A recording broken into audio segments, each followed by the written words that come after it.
Not great. I still think, his QBR, he was 54. He had 54 QBR, which was 21st in the this week behind Jeff Driscoll and Sam Darnold. 23 of 35, 217, one touchdown, one interception. Probably should have had a second touchdown. Shady McCoy flat out dropped it. There's no excuse for that. Had great protection, only got hit one time, but he's still a little off, Skip. And I think the thing is, eventually, Bruce Arians, as stubborn as it is, he's going to have to go back and says, Tom, let's do what you do best. Let's implement a lot of what you do, Skip. Because if you look at it, Skip, he had 14 targets to the running backs and the tight end. And you and I both know that's not BA's offense. BA's offense is to push the ball down the field.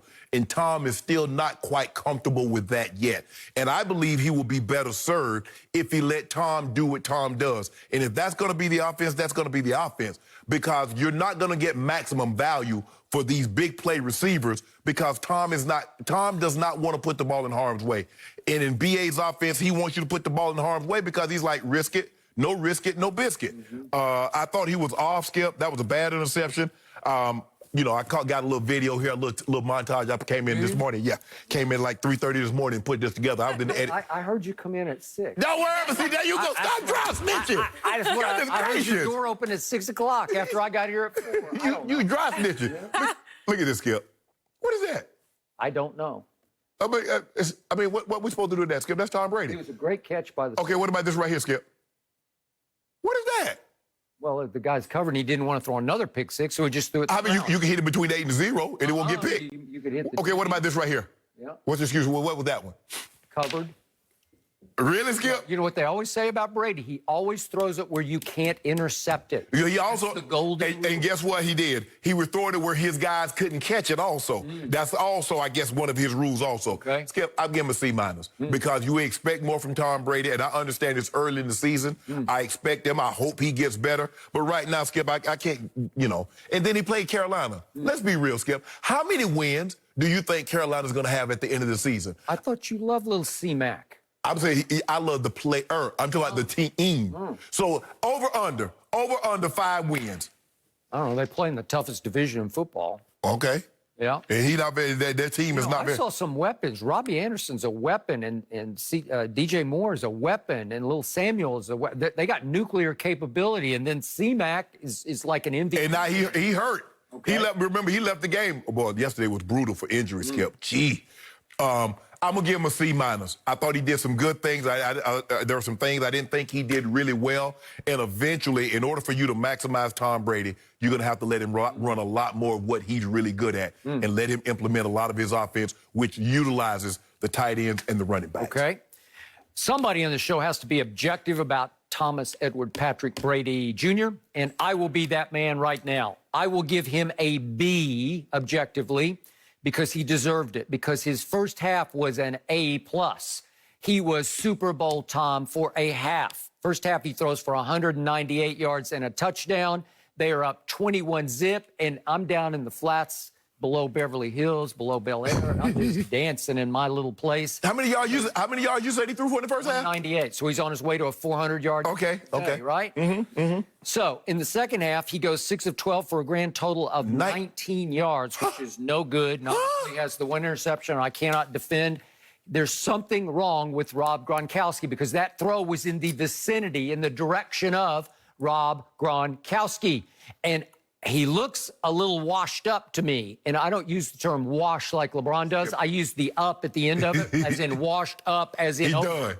It looks over to me, and I hope I'm wrong about that, because they cannot get him a 1-yard pass. They can't even get his hands on the football until he was on the hands team and caught the onside that ended the game. Well, he had one, and they got a pass interference, and the ball hit him in the hands. And he dropped it. Yes. And it was called pass interference. I couldn't even really see it. I didn't either. Okay, but it was one of the drops. Called, you're right. Speaking of drops, in the second half, these plays happened in order. If we could see the drops, this is on a 2nd and 15 at the 46. And Brady is going to throw to somebody named Cyril Grayson, who's on his 8th stop in the NFL. If we could see that again. He throws it right up the boundary. Cyril, he's a sprinter from LSU who didn't play college football. Skip. There's the second drop. You do realize the guy's wide open. Just put it on him. That's Justin Watson for a first down. And here's the play in question. He scrambles. He's got great mobility, and he throws a strike to my man Shady McCoy. LaShawn, you have to catch that. It's just a dart. It's like, thank you, God, I got it. Touchdown. And it's going to break the game open, and it did not. So there are 3 big drops that would have accounted for a lot of yards. And then there was another one of these plays that he's getting really good at. He got little Scotty Miller behind another DB, and he throws him another rainbow, and it results in a 23-yard pass interference, which shows you once again that works, but that doesn't count on the passing yardage. Yeah. So it hurts. But I showed you passes that would have added up to, I don't know, 100, 125 yards. But Skip, the one that you said he hit the guy in the head, Skip, the guy's out of bounds. I don't even know. But all you got to do is stop and turn with your 2 feet in bounds and just catch it. But do like you did to Mike Evans on that first touchdown. Back shoulder him. Okay. That's all you got to do is back shoulder him. Okay, but it was a highly catchable pass by the receiver because nobody's in vicinity. Exactly, that's my point. Uncovered, so just stop at the boundary and plant your feet and turn around and catch the football. But Skip, you have to understand that is a you said he's a track guy. He's a track guy. He did not play football at LSU. He just ran track. Exactly. So he didn't get it. So that's when Tom comes in and said, "Look, biggest takeaway from yesterday: why was Cyril Grayson even in the rotation? Because Chris Godwin was not. Right. Chris Godwin was ranked by Pro Football Focus last year as the best receiver, the best performing receiver in all the National Football League. In game number 1 at New Orleans, who was the favorite target of Tom Brady? It was Chris Godwin. And all of a sudden, he winds up on Wednesday in concussion protocol and didn't make it out in time for this game. I'm going to assume he will be out of concussion protocol for the game at Denver, which is, as you know, Tom Brady's house of horrors, right? He's got not anymore. Denver Demons, right? Yep. Except your quarterback that you love, Drew Lock, he busted his shoulder yesterday against the Steelers, and I don't think he'll be able to play. No, they say he's going to be out 2 to 6 weeks. So it's Jeff Driscoll, who nearly beat my Cowboys in Detroit last year. Skip, the thing is, they're going to have to find a way to run the football better.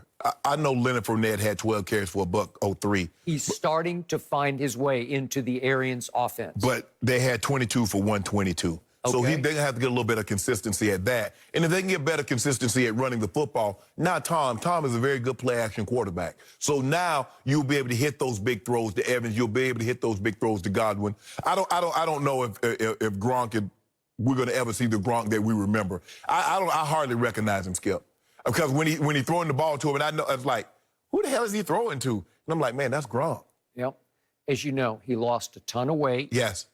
And maybe he lost his edge, his hunger, his desire to get smacked around the way he used to get brutally smacked. Skip, it's hard to be, because think about it. When you mentally shut down, you're like, I'm done with this. Correct. And then all of a sudden say, you know what? I feel like going back at, I couldn't do it. I could not. Because his soulmate went to Tampa and it's sunshine through into January. Yeah, but Skip, they're not going to hit your soulmate like they hit you. Nope. So it's a whole different ball game, and I hardly recognize Gronk. And I know it's only 2 games in, and I want to see, hopefully he gets better as it goes. But anybody that looks at Gronk and says, man, I can't tell a difference. He doesn't run the same. He seems like he was always kind of like robotic, but it seems like he's laboring when he runs now. I agree. So I want to see more O.J. Howard. I want to see more Cameron Brate. I want to see, obviously, Chris Godwin back at the top of the pecking order. Right. And I did see some progress because 21-0 at halftime, that's how it should look. And I think they were very happy. Maybe they were a little too happy with that because they came out a little flat in the third quarter. But it looked like he's on the same page with Mike Evans. Yep. And that's huge. But it's just, Skip, I think it's easy to get on page with one guy because when you got 2 guys that are Pro Bowls, you got to keep them both happy. It's kind of like Jarvis and Odell. Skip, Baker got to keep both of them happy. Yep. And, I just want to win. You threw him 12, you threw me 3. So Tom understands that dynamic, but he's really never had. He's always basically had one guy. I mean, with the exception, he had Randy and Wes Welker. But for the most part, Skip, it's always just been one guy. For the last, 6, 7 years, it's been Edelman. Yep. That was it. He got to feed Edelman, and everybody else, okay, you get what Edelman doesn't get. Correct. But when you got 2 dogs and 2 Pro Bowl guys, Both of them want to eat.